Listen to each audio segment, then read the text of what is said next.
Hello and welcome to the Halo Forge Epidemic. This is Oakley HiDef and I'm here to bring you part 3 in the series, How to Build an Invasion Map. Now in part 3 we're going to be focusing on the section of the map that you want the attackers to build. Now you can make it anything, but it's important to make it thematically interesting and relevant. Here you can make sort of reactors, power plants, what have you. I'm going to make it a satellite station area. So when you're building a new part of your fort, what you want to do is always prioritize what you have to build. So I know there's a river running through here, so what I'm going to build first are a pair of bridges that can support vehicles. So I'm going to use brace larges once more. They come in very handy. So I'm going to spawn them across here first. This is going to be the main bridge, and then over there. So again, brace larges are useful. This looks a little bland, so I'm going to throw on brace tunnels. There you go on either side. It seems like it's holding up the bridge. Then I'm going to throw on some railings using blocks and decorative pieces to provide cover. And over here I'm going to do the same and also add a 6 different columns to support the bridge.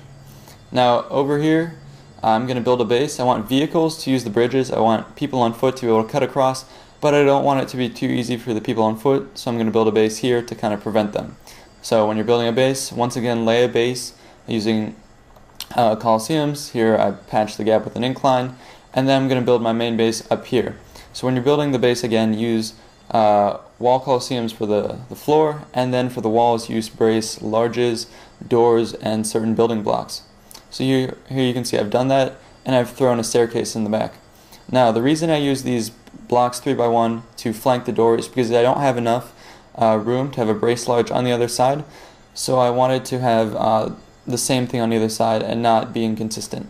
Now I've thrown a platform Y large there, and then I've thrown in some blocks in the back to cover up any gaps. Again, I've used blocks and rounded ramps. Now I'm going to add a platform here, ramps, so people can get across, up and over, and then I'm going to throw on a roof, once again using the brace larges. Now this is done. What I'm going to do is I'm going to decorate a bit on the outside here. I'm going to plug those gaps, and then I'm going to fill the space with some cover and various details.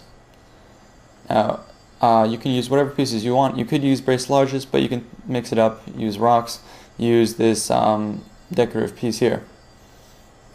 Now the next thing I'm going to do is talk a bit about the theme of this part of the game, and that's going to be the antennas that I'm going to throw in here and over there. As you can see in the background, this is going to be what the attackers are coming to get. So I've built one antenna station here, one over there. The reason I have 2 of them is because whenever you have an objective, you don't want to have the defenders to be able to camp. So you always want to build at least 2 or 3. One of them, yes, you can make it indoors, that's fine, but you always want a second one, so it forces the defenders to spread out and the attackers have a variety of choices. Now I've built these 2 satellite stations. They're probably going to be the objectives in phase 2. Either the attackers capture them or blow them up in assault, something like that. So there you go, and I'll show you guys shortly how to build those. Now back to over here, I added some decorative pieces, crates, and this blockade, this barrier, so you can shoot at people crossing the bridge, etc., hide behind that. Now what you can see is I've added over here a couple of blocks. Now I've submerged these and put them at a variety of angles to make it look like they're sort of building blocks, and it adds to the sort of the detail of this. It looks like there's some construction going on. Another thing to note is inside here, well, first I had the antenna up top. I decided to make it stick out a little bit to make that look like it's some sort of lamp. Now you can see the back wall is a little plain, so what I'm going to do is go to building blocks, block 1x2, and then I'm going to set it to 15 degrees, and then I'm going to play around with this and make something that I like. You never want to leave a wall blank. You always want to add something to it. So what I'm going to do is have this here, throw one down about here, and as you can see I'm not using the whole block. Now I'm going to do this again, but this time I'm just going to use the very corner, and the way when you do that, it looks like you've just placed a really small cube here, whereas it's a large block. But I've made a new object that you don't have in Forge by just hiding the rest of the object. So you can have that there. Then you may want to add even more details, so you can go to scenery and throw in some sandbags. Put those up here. Then what I recommend doing to once again add more implied design to make your map seem larger, you want to add a fake door. So the way I tend to do this is go to inclines, go to bank 2x1. Now the reason I use these banks is because they are very dark shade, and that makes them stand out against a gray background like this one. So what you want to do is use two of them, two triangles, and you'll make a rectangle. So you want to make one kind of like this, hide it pretty far against the wall like that. That's good enough. Then you're going to build your second one, spin it around, and you can do this with a variety of sizes. Here I'm just doing 2x1 because it kind of fits the size I want. Now that you have this here, drop it to about the same height, or raise it, and there you go. You have a sort of black looking door. Now if you want to add more detail to this, I recommend going to objectives, capture plates. Then you want to build some sort of doorknob or entry keypad or whatever into your door. So usually you can build two of these, get them to about the same height and depth, stack them on top of each other, and there you go. You have a sort of a door handle. So there you go. It makes your bunker look more interesting, and it adds more detail to it. Now we're going to go out here and once again cover these antenna pieces. Now it's pretty easy to make. I'll show you guys how to do that, but first I'll talk about the base. Here I've used just 2 or 3 pieces, all platforms. I have a platform extra large.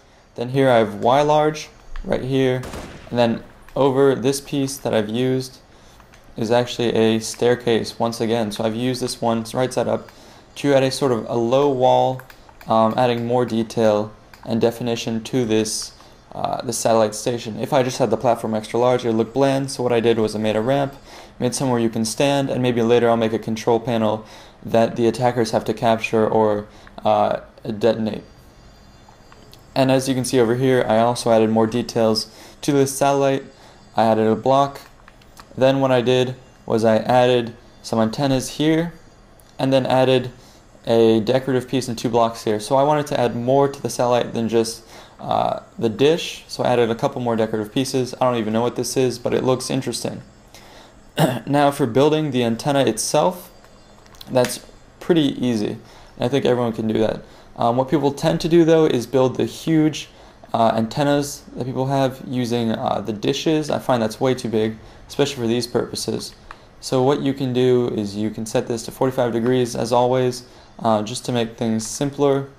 So I'm just going to build this, I guess, here, maybe 30 degrees this time. So I'm going to have my antenna sticking here. Then what you want to do is go to walls, go to wall corners, and you're going to need 3 of these. So put them kind of at the same angle at first. There you go. And then what you're going to have to do is have one at the top kind of aimed down, one at the bottom aimed up, and that way you'll get a sort of a parabola effect. Now I'm going to turn this central antenna a bit, and then I'm going to drop it down into the middle of this center corner piece, have it sticking out a little bit like that. Then I'm going to grab the bottom piece, move that up like that, grab the top piece, move it down, and there you go. You've made a curved piece out of relatively straight pieces. And that's basically how you want to make your satellite. The other ones, I have them facing up and they're a little more curved, but this one's a little more concave. So you can do either one and they all look nice. Now you can use this anywhere. You can make satellite stations like this, you can add more stuff to it, you can maybe even turn this into some sort of gun or weapon. So we've talked about this is going to be the sensitive part of your base, the part the attackers are going to. What we've covered is you want to make your priorities first based on what the terrain offers. So here I built the bridges. Now the bridges provided access for vehicles. You want to make it balanced so players on foot have the ability to move around almost as quickly. So what I had was they can walk across here, but I didn't want it to be too easy for them, so I had a base here for the defenders to defend. So you want to worry about balance and movement as you're building your base, not just aesthetics. Then I added more details all over the place. I talked about using parts of different objects here to make sort of pieces of stone, make it look like there's construction. Then on the inside I added some more, and then I showed you guys how to build that door. So this is about it for the central area. I like it. It's a bit open, but still you got places to defend. So now we're going to look back at the entire thing we've built so far. So here you have the entrance. Attackers run through that. They have to get past all these defenses and then sort of penetrate through here. And I'm glad that there's this incline here, and it kind of makes a choke point. It's another place besides the gate for the defenders to hold off the attackers. So you want to take advantage of the terrain like that. So that's about it for this third part. As you can see, this base is coming along well. So please subscribe and stay tuned for the next section where we're going to build probably an aircraft carrier, a submarine, a bunch of other pieces to add on to this invasion map. So thank you, and come and see the next video. It'll be great.